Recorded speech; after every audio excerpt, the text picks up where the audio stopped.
What up, Scrapyard? For today's video, I'll be going over a quick and concise update video on how to use Loba in Season 10 of Apex Legends. For starters, I will be going over the same key concepts that I mentioned in my Season 8 Loba tips and trick tutorial video that I posted about half a year ago. So if you have not watched that video, please pause this video, go watch that so you know exactly what I'm talking about when I bring up those terms, and then come back and watch this.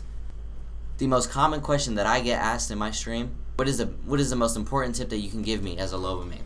And I think that the most important tip that I can give you is be aggressive with Loba. Be aggressive with her bracelet. I coined this term aggro bracelet, which essentially being aggressive with your bracelet throws. Throwing them towards your enemy, but not directly on your enemy's head. That's something that takes a lot of skill and a lot of movement and ability, and it takes a lot of practice to master, and it's something that I do all the time.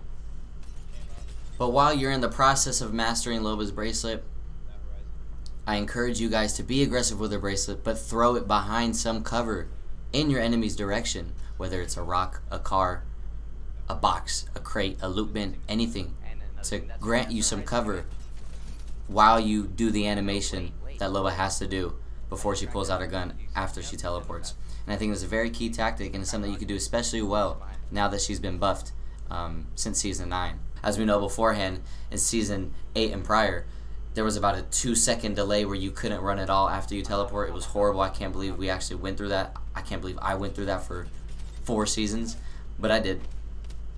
And I still use the same tactics then as I do now, but I can do them better now because of her buffs. So the most important thing is throwing that bracelet behind cover, but towards your enemy as well, and being very aggressive with it. Another favorite play of mine with Loba, and this is a very specific example as well, when you're fighting a Wraith. Wraiths love to phase out when they take any amount of damage. No shade thrown at all.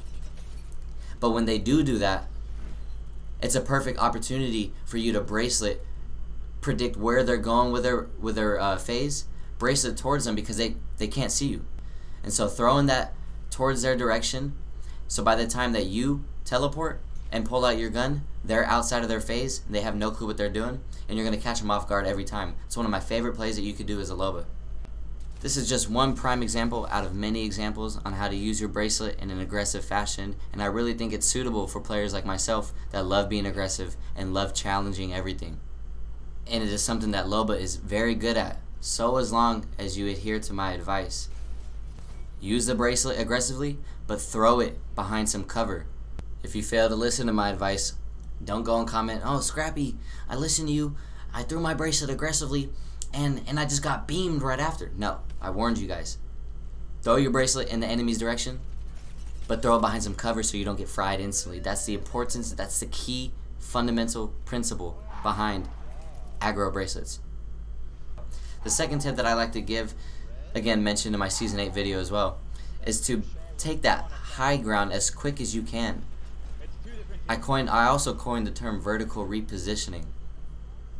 That term in and of itself is pretty self-explanatory. Repositioning vertically, repositioning onto high ground. I think that's Loba's best aspect with her bracelet, is taking that high ground and get into places that your enemies cannot quickly reach. Of course, unless they're Octane and they have a jump pad, or quite possibly a Pathfinder. Either way, taking that high ground in a matter of seconds is something that Loba does very well, and it's something that not a lot of other characters can do as quickly as she can. And so I stress the importance of taking that high ground during every single engagement.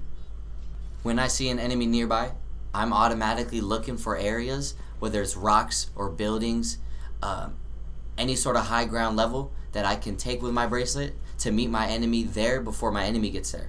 For those that don't know, the importance of taking that high ground, it's actually going to freeze their enemy in their tracks.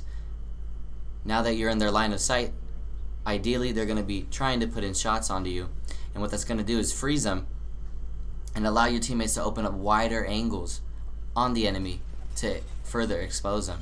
And it's a very strong tactic that you can use as Loba, and it's something that I always do, and it's something that wins me a lot of fights. So if you're playing Loba, every chance you get, be sure you are taking high ground. That is her best thing. The last point I wanted to make, again, I brought it up in Season 8, is her escapability. her ability to escape fights is second to none. And I really wish that she can receive a few more buffs. I'll try to end the video with the buffs that I like to see for Loba, and you guys let me know if you guys agree or not. As we all know, Loba is classified as a support legend within the same category as Lifeline, but the difference with Loba is that she's very movement oriented, and she has an immense ability to escape sticky situations. Earlier I talked about using her bracelet aggressively. Well, you can do the converse as well with her bracelet.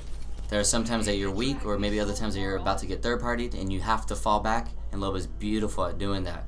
Escaping with Loba's bracelet is going to buy yourself some time to heal up, to possibly put your ult down and gather loot that you need from the team that you may have just killed. The options are endless, and and this is one of the reasons why I put Loba so high up when you're playing pubs at the S tier level, is because of her ability to escape situations. Not a lot of characters can do it. Other characters can. I think Loba can do it better than most characters as well. Last but not least, I also like to talk about her ultimate real quick.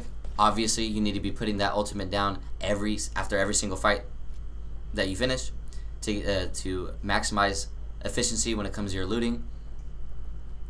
But more than that, it's also very advantageous to use her ultimate not just as a looting device, but also as a blocking device, to block entryways, to hold behind doors so the enemy can't push in without breaking the door.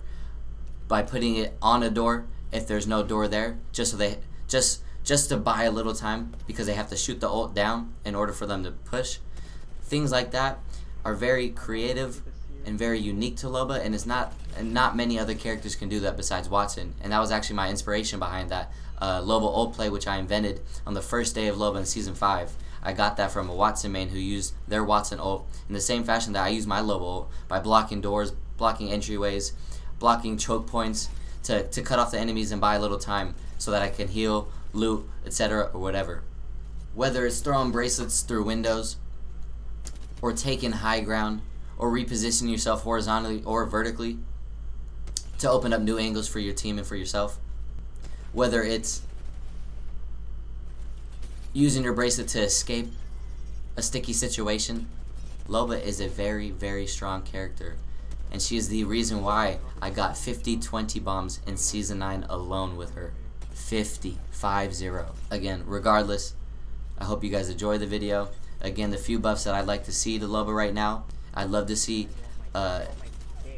cancellation of the animation after she catches her bracelet. I'd love to have her instantly pull that gun out after she teleports.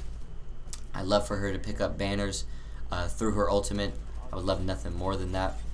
I would also love a cooldown to her bracelet as well. 30 seconds is far too long. It could work like Pathfinders. I think it might cause a little issues if it's dynamic in that sense.